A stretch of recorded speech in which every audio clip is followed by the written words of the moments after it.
Welcome back to Cherry Picking. Today, we're making more power with this baby.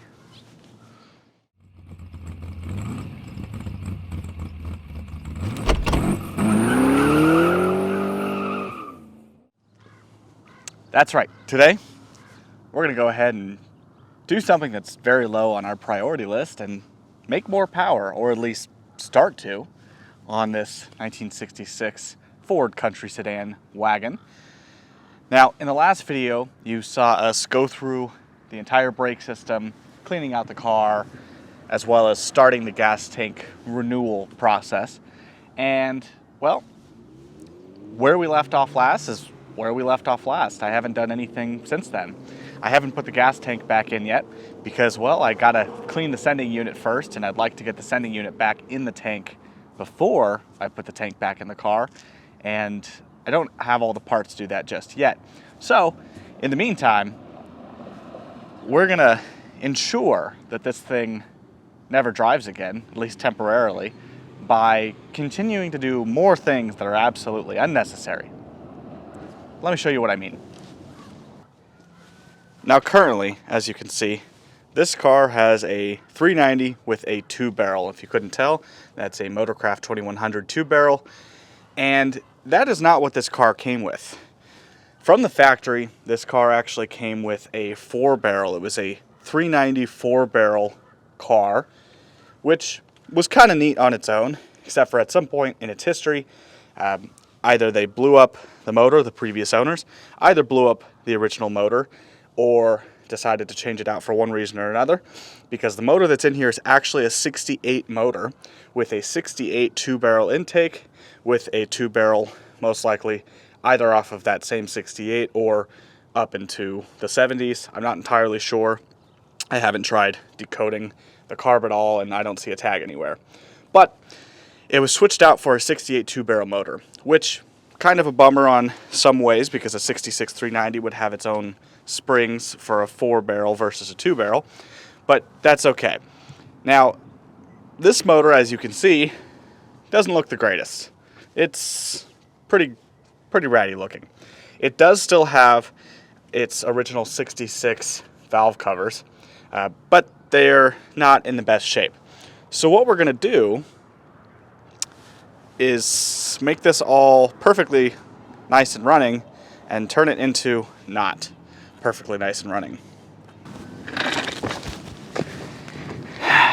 Now, when I first bought this car, the first thing I did was went out and bought a bunch of engine parts, tune-up parts, so to say, to make sure I could have this thing ready to go and running.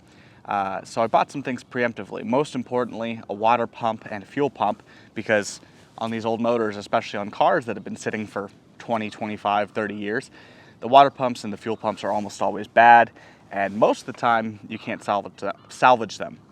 Now, we were pretty lucky with the fuel pump on this thing working once we got it wet, and the water pump seems to be working, but it makes a horrible, horrible noise. So I bought a water pump and a fuel pump, just in case. The thing is that when you buy a brand new water pump for these units, they come raw casting, no paint, no nothing, just oiled up and raw metal so that they don't rust. But that metal is going to bake off over time or get cleaned off, whatever it is, and then you're left with a raw water pump. So you need to paint it. And so that's what I'm gonna do, is paint the water pump.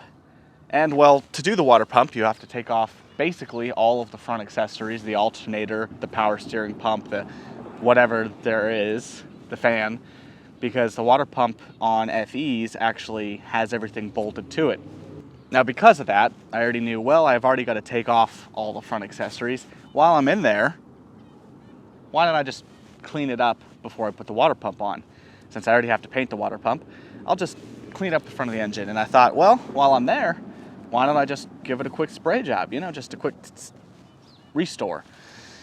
And then I thought, well, while I'm there, you know how that goes, the whole while I'm here syndrome, where you take something that was perfectly fine and you have a small job that you need to do, and that small job requires you to take apart other things, and you think, well, while I'm here, why don't I just either restore, repaint, or fix whatever this problem is, since I already have to touch it. And that leads down this nice tumbling avalanche of stuff that you keep going while I'm here. So I had thought, well, since I already have to paint the water pump and I already have to take everything off of the front of this motor, why don't I also paint the top of the motor and paint the valve covers and the intake? I thought, well, if I'm going to paint the intake, I got to take the carb off because I'm not going to paint the carb. So the carb's got to come off. I thought, well, if I paint the valve covers, I should probably take those off. It's the easiest way to paint them since I want them to look nice. And I thought, well, if I'm going to take the valve covers off, and, you know, one thing led to another. And what we're going to do on this puppy is take the entire intake off. Because I just so happen to have a 1966 date-coded 4-barrel intake that was on my 67 F250 that we engine swapped a few months ago. The motor that was in it was a 360 with a 2-barrel, and back 2 years ago, 3 years ago even, I don't remember exactly when, I put a 4-barrel on it. And the intake was just some generic intake I had, and went to look at it the other day and went, oh yeah, it's a C6 1966 4-barrel intake. And this happens to be a 1966 4-barrel 390 station wagon. And I was getting to thinking, and I also remembered or realized that I had a set of chrome 7-liter valve covers. I thought, well, instead of painting the valve covers and taking them off, I have this set of chrome valve. Let me show you them. I had remembered that I had this pretty nice set. They're not perfect, but this is a very solid, usable set of 1966 428 7-liter or chrome dress-up, because it could have been either or, although these most likely came from a 428 car. Chrome valve covers from a 66. These are the identical valve covers that are on the car, except for they're chrome. And I thought, oh, those would be cool to put on. I'm not normally a big chrome guy on motors. I like brushed aluminum, as my 1962 Thunderbird back there has. But I had these, and well, I don't have an aluminum intake on the car, and although I'd love to put one on eventually, I don't have one at the moment because, well, I put it on my 67 F250. So I thought, since I'm doing the water pump, and if I'm going to be taking everything off, I might as well take the valve covers off and put these on. And if I put these on and the valve covers are off, I might as well switch the intake while I'm there because, well, to do the intake, you have to take the valve covers off on an FE. Push rods go straight through the intake. So we're blowing this motor apart. Just a little bit, just the top end.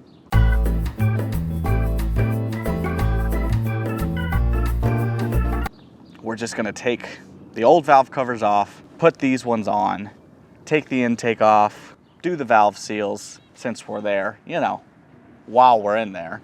Do the valve seals, do the intake, and then put a 4-barrel Holley carburetor back on this thing, just to give it that much more power. So, after that long-winded explanation of a while we're here syndrome, what are we doing? Let's get to it. We're gonna start with painting our water pump and our intake. We're gonna paint those today, let them cure for the next day or two so that I don't ruin them immediately. And then we're gonna tear apart this motor bit by bit and then put a brand new 4-barrel, brand new used 4-barrel intake along with a 4-barrel Holley carburetor. So let's get to painting. Now, as you might be able to tell, over here is the old 360 that came out of my 67 F250. And as you can see, there's our 4-barrel. Just stuff that right back in there for now. And it looks pretty rough, sure, but when we're done with it, it'll look just fine. So all the bolts are out, and I believe it's already... No, it's not. Scratch that. I gotta take off the rockers first and all the push rods and everything. That is okay, because it is not hard to do. So, rocker assembly taken care of. There we go. Take off all of our push rods, and we'll just kind of keep them in order.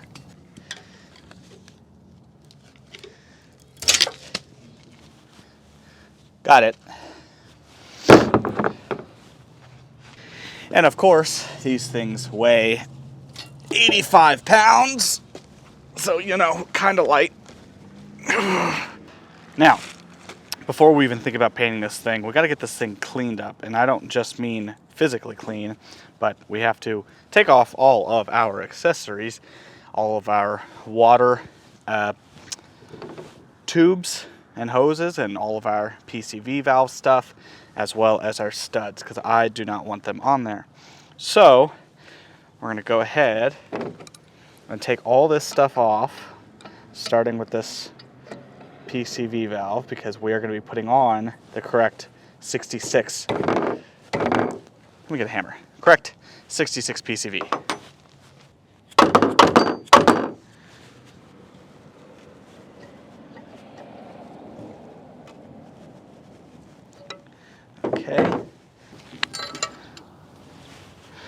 Okay, luckily I put these in very loose. So I'm going to go ahead and take the rest of these off, take off our two fittings up front, turn it around, and start cleaning it. Okay, so we've got our intake cleaned up. The only thing we have left at all is one plug right up here, which I believe I'm going to leave in place. I might have to take it out once it's on the car to put the PCV system in, but I'm not entirely sure yet. So for now, we're just going to leave it. We'll paint over it, no biggie. Leaving the bypass tube. This is actually a new one that we put in this intake when we first switched it.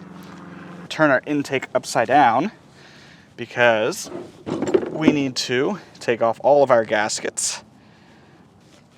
Now I have what used to be a chisel here, but I've actually been using it for gasket scraping because it's works great for it.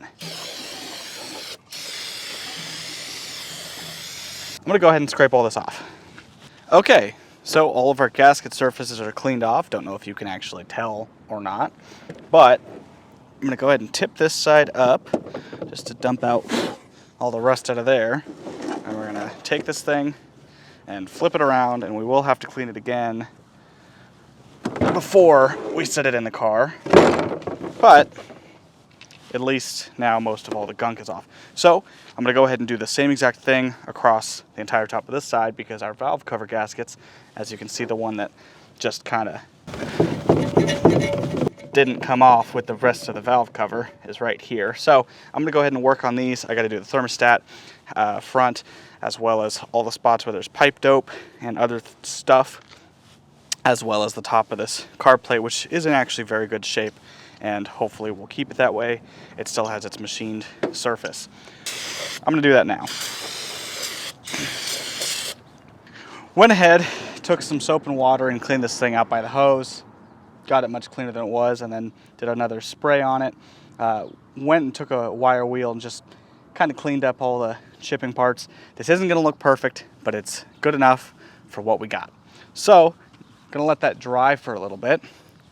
And we're going to come over here and grab our brand new water pump and take it out of the bag. I'll actually set it on the bag, and as you can see, raw metal. So we need to clean this thing off with brake cleaner, wipe it down, and then it's pretty much, because it's raw, pretty much ready to be painted. So let's do that. Because it does have a thin layer of oil from the factory. All right, after taking a quick break to go dismount some tires, we're finally on to painting our intake as well as our water pump, which is just underneath this thing behind this. Now this says not to paint them in direct sunlight, so I went ahead and pulled them out of the sun just to pull them into some more direct sunlight. Kind of shaded, kind of not. Close enough. Doesn't matter. It's not a hot day, it's not a super warm day, and the sun's not beating down like it normally is. But what I've got here is some primer, some duplicolor engine primer, ceramic, whatever, enamel ceramic. because I do want to prime this thing so that I get even coverage, because as you can see, it's got some extremely dark spots from staining of gas. Somebody had spent a lot of time before on this intake because it actually was painted aluminum. It was taken down to bare metal at one point, media blasted, painted aluminum, and then looked like clear coat or something because it's got quite a bit of sheen to it. So I think there was a layer of clear coat over this that the gas was kind of going through. Anyways, so we're going to go ahead. It says 2 light coats and 1 wet coat. And then I've got our Ford engine paint. This is dark blue, Ford dark blue. There are currently 3, if I can hold up 3 fingers, 3 different Ford colors on the market right now. There's Ford blue, old Ford blue, and Ford dark blue. There are some conversations, I guess, about the correct coloring, because many people say that for 66 and 67 blocks, this Ford dark blue is actually a little bit too dark. I don't know, but I do know that it's supposed to be the Ford corporate blue, which is this Ford dark blue that they went to in 66. All engines after 66 were painted this color up until the mid to late 70s, until the 80s when they went to the gray. So this is what I'm going to use. Is it perfect? I don't know. Is it going to look just good enough for what we need? Absolutely. So I've already shaken these up quite a bit, and we're going to go ahead and I've put some compressed air against this as much as I could, and we're going to see how this works. Just give it a light coat. Now this stuff kind of smells like candy. Don't want to go too heavy because we need this to stick, especially to all the parts that are no longer covered in paint.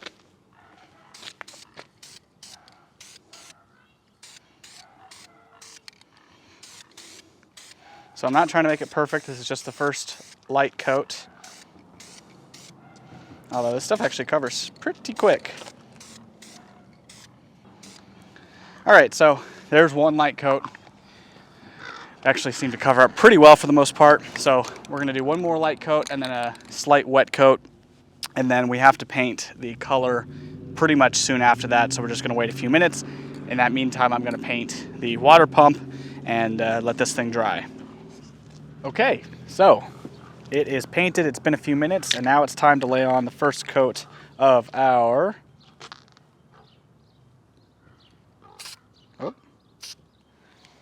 Ford blue.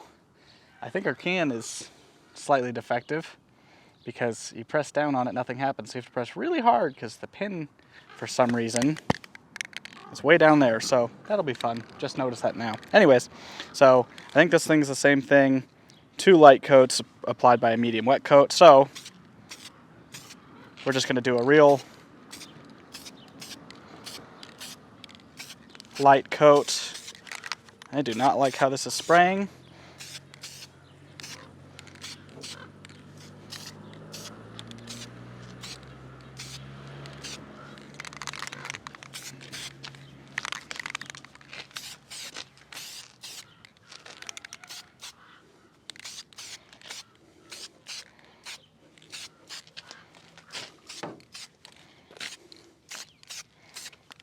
Oh, I don't know if you can really see that, but the tip in there, as you can see, you press down and nothing happens. You have to press it really hard.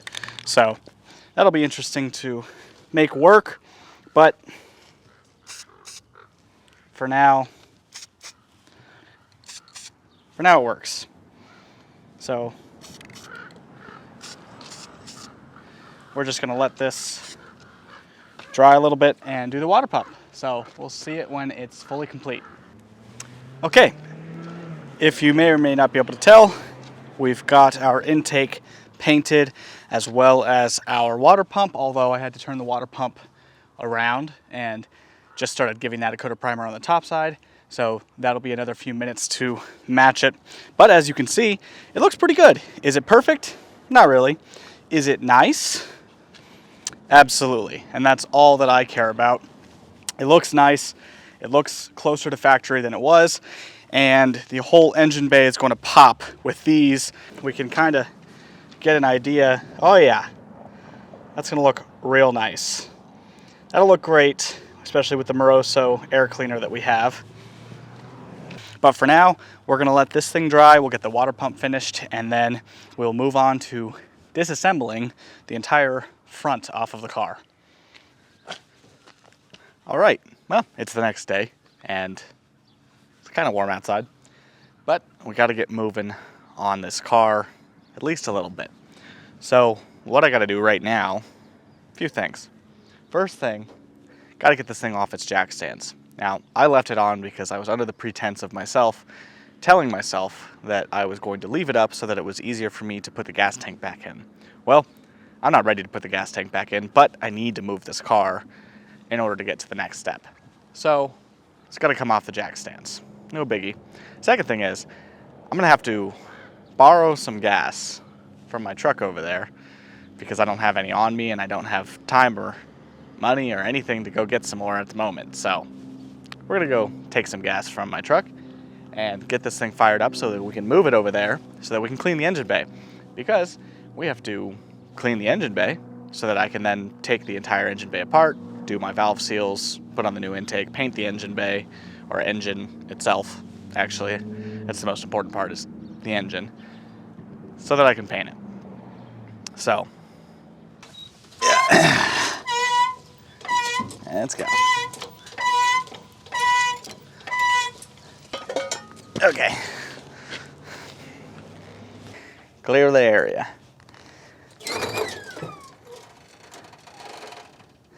Okay. Car's back in the ground.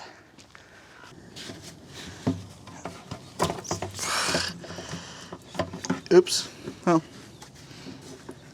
Oh. Lost a little bit. I don't think that worked at all.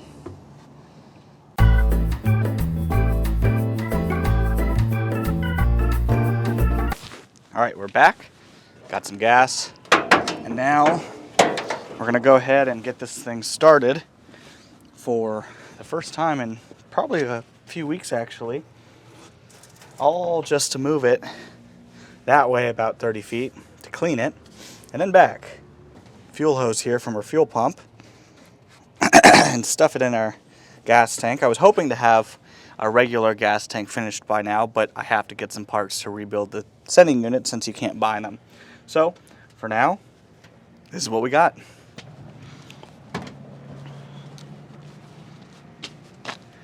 It'd probably help to have a battery. Let's get that. Yeah, this should help. Let's hope we don't smoke anything. All right, put that one there. And this guy right there. Let's see if it works now.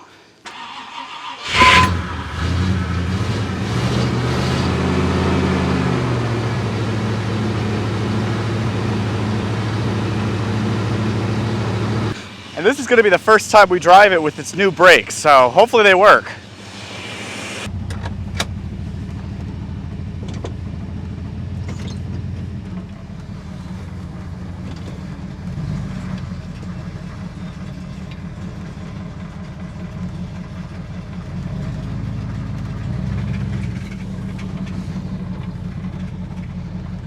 So far, so good.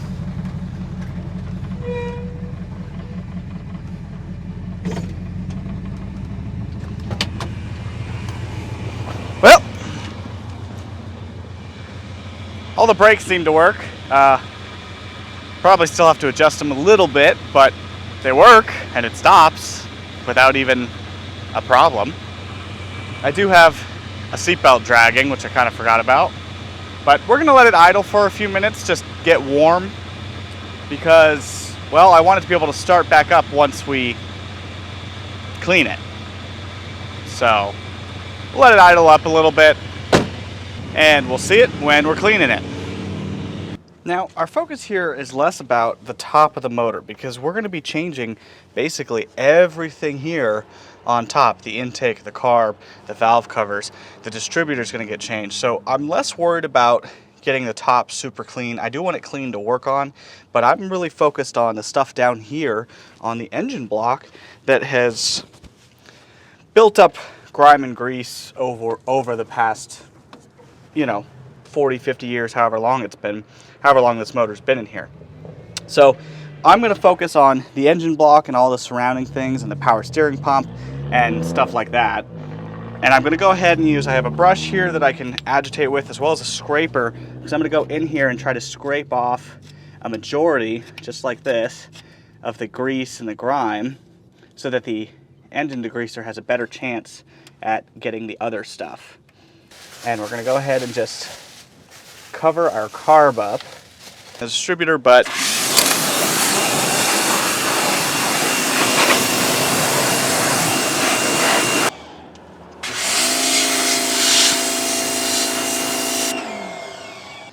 But I'll just go ahead and spray on some of this stuff. We'll get a little bit on the intake because we do want it clean to work on. As well as the back of the head, the power steering pump. Just get it everywhere, really.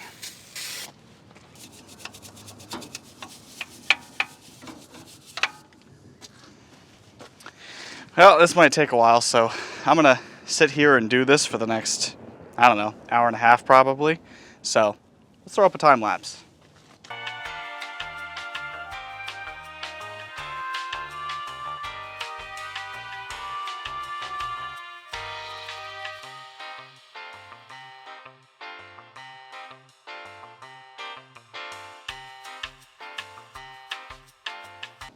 All right, well, she's all cleaned off.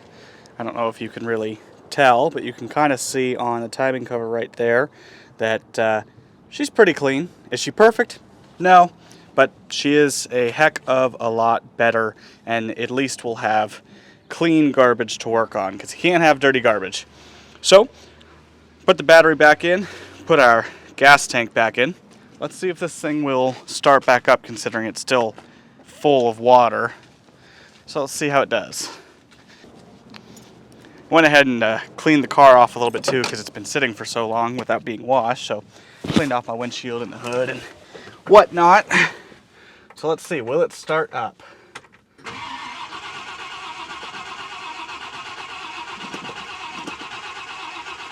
Probably have to give it a prime. Well, we have oil pressure, so that's good. There it goes.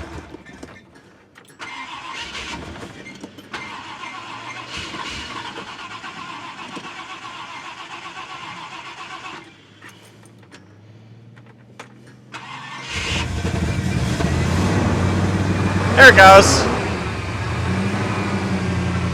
Oh yeah, just got to get a little bit in it.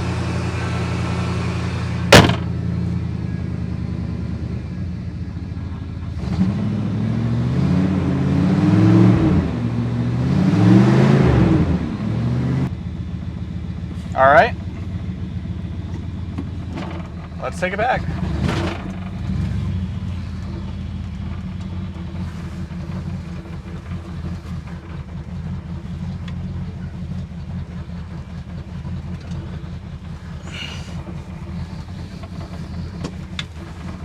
Yeah, she's shaking a little bit. Just got to burn everything off. Well, as you can see, maybe not. She is shaking a little bit. She's smoking a little bit. But she's doing good.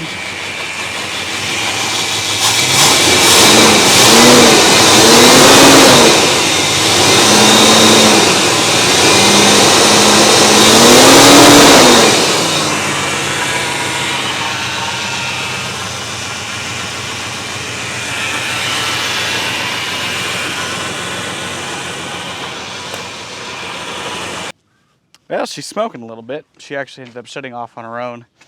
So now we're gonna try to let her dry out a little bit since we got it warm, because, well, it's still wet and we got to clean everything off of it. So let's let her dry off, and then once we do that, we're gonna go ahead, take everything off of this, all the accessories off the front. The power steering pump's got to swing off to the side.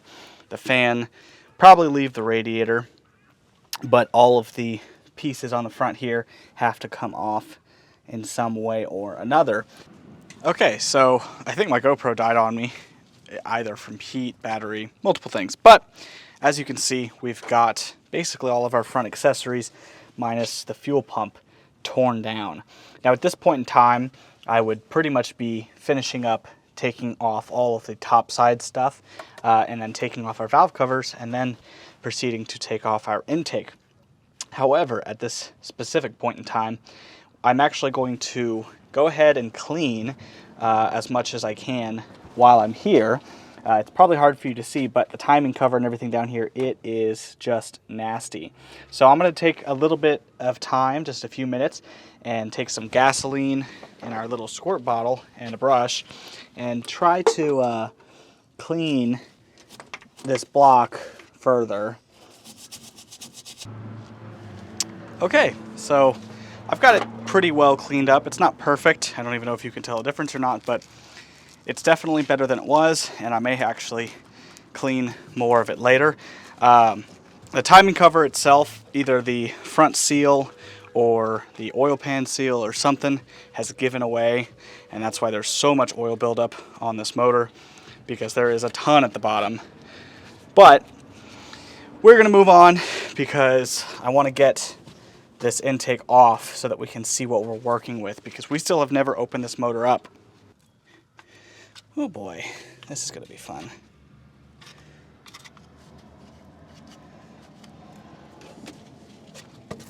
There it goes. I'll take this off, which is not going to be easy.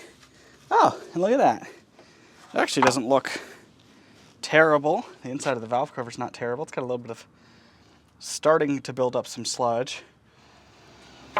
But overall, I actually have to say I'm quite impressed with how everything looks. Nothing's rusty. All right, there it goes. Oh, that one ripped the gasket. No biggie. Same thing though. Not too bad. Nothing too insane or out of the ordinary. In fact, the motor that was in my truck was quite a bit rustier, so I'm very pleased with the fact that it's not super rusty. And I do see oil, so it's definitely getting oil up to the cylinders.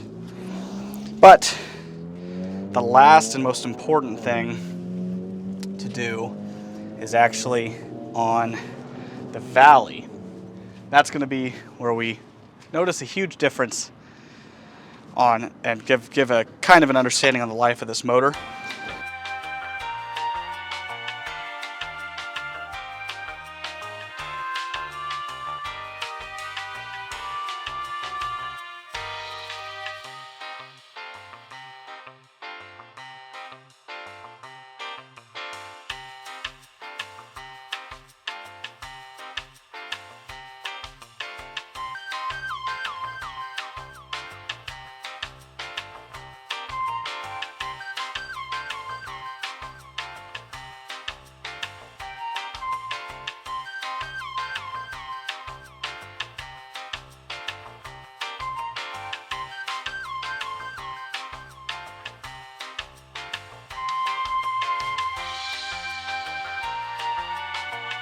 And I think I've just got it started. Yep, there it is. All right, so it's mostly off, at least the whole front and sides is off. The back is going to be a little bit tight, but we're going to try to take this thing out, which, well, as I said before, it's not fun because it weighs 85 pounds.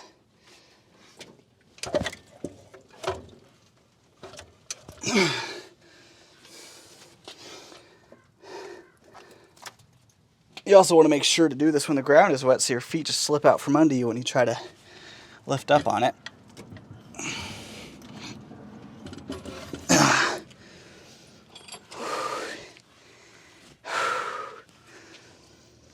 All right, we're right about there.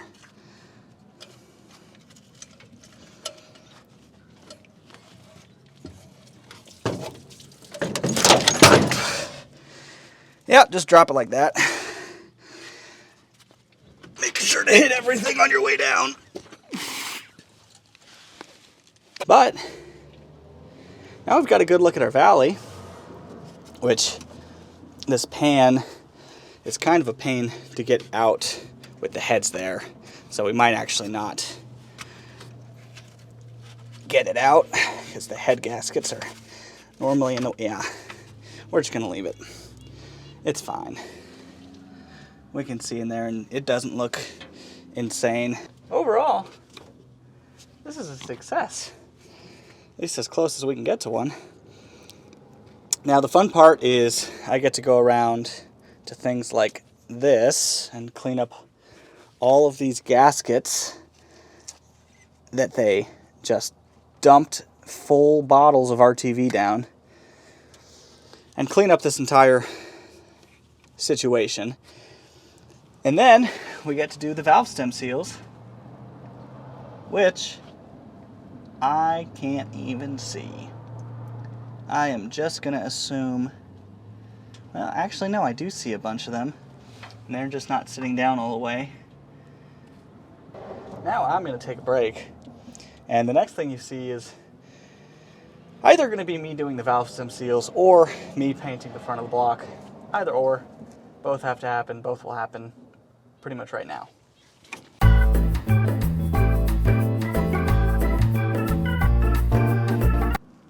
Well, it's been a few hours.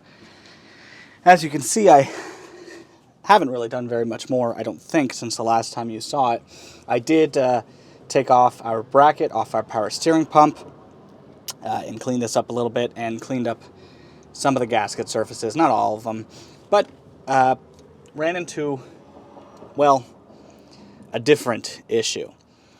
Valve stem seals are actually soft and supple, just like a baby's bottom.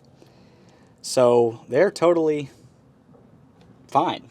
And honestly, I don't want to waste the hour and a half, 2 hours that it's going to take to do them when they aren't brittle and they're still in good shape. So they were done recently-ish at some point. At least they were done once before, at least, is what I mean. Could have been 40 years ago, but they're still soft, they still bend, and they don't break. So that's good enough for me to not change them, at least at this point in time, because they're a pain in the butt. However, upon further inspection of things, I did make the discovery that the timing chain has, what I can tell to be, a lot of slop, if you couldn't hear that. I'm moving it probably 3/4 of an inch in and out, and so timing chain is definitely a concern at this point.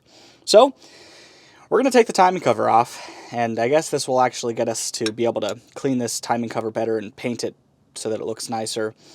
You know, just adding things to the list, I guess.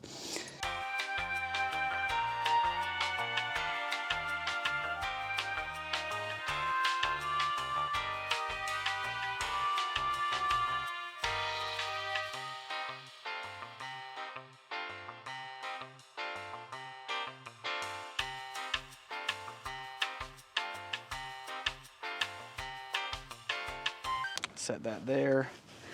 Let's take this timing cover off.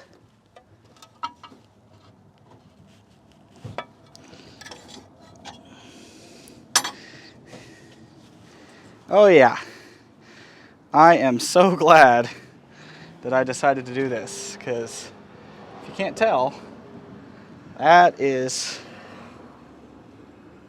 time of year tooth. Yeah. Nylon. These FEs used a nylon timing gear for noise, harshness, whatever, vibration. So, glad I did that. Alright, I'm going to bring you guys in closer so you can see. So, it's probably impossible for you to see, but there are no plastic teeth left on our timing gear, and our chain, a little bit loose. Just a little. I can almost take it off of our gear. So I'm going to go ahead and take this bolt out, get this whole timing set off, and put on a, hopefully, double roller if I can find it. Alright, so I actually have got it pulled out. It's just the 5/8 bolt with the fuel pump cam, and I have it pulled out over here to show you. Now, some of you might be thinking, oh, it looks fine, but FEs actually came with a plastic nylon timing gear teeth, and well, they aren't there anymore. It's just the metal that the teeth held on to, and as you can see, they've got ridges in there that helped grab onto the nylon. And I've actually got the lower one, which is hard to see, but it actually has worn grooves from the chain pretty deep. I mean, these catch your fingernail. I got one. Yeah, you can see those right there. Those grooves, pretty bad. So this was a severely worn set, and honestly, it's a surprise that it was running anywhere near as good as it was running, because it actually sounded fine. But this, along with a combination of this water pump I took out, which, as you can see, is no longer a working water pump, made this engine extremely tight and pretty rough. And we can see down into the pan there. Oil looks fine. So now we get to clean everything up and paint and clean and reassemble and etc., etc. However, we're going to do that next time. For now, this is the end of this video. We've got this whole front of this motor torn apart. It didn't go exactly how I expected it to go, and I was kind of hoping to get more done, I guess, so to speak. You know, but we can't do everything. So we're going to end it here for now, and next week we're going to pick up on, well, finishing it. We're going to put the new used timing chain set in it so that, you know, a car could time. And then we're going to paint all of our components and accessorize and covers and whatnot. And speaking of, I actually still have one more thing to take off, but it's all right. I'll just take that off next video. But we're going to clean and paint everything and just get it looking nicer than it is. So that'll be for next time. For now, I'm going to go ahead and start cleaning all this stuff up and start bagging and tagging all this stuff before I forget where all these bolts go. So if you enjoyed the video, please let me know. Leave a like, comment, subscribe if you really enjoyed it. It helps out. You all know this already. I don't think I have to tell any of you, since you probably are all chronically on YouTube, just like me. Anyways, and if you're not chronically on YouTube like me and many of us are, try it. Why not? I don't know. Anyways, please leave me some feedback. I really appreciate you watching this video today. I've been trying to work these weird hours recently trying to get stuff like this done, and it's been kind of weird, but I think now I'm on track to continue to start getting out this weekly content again without any issues, hopefully. So yeah, stay tuned for next video when we get this 66 wagon back on the road, and see you next time.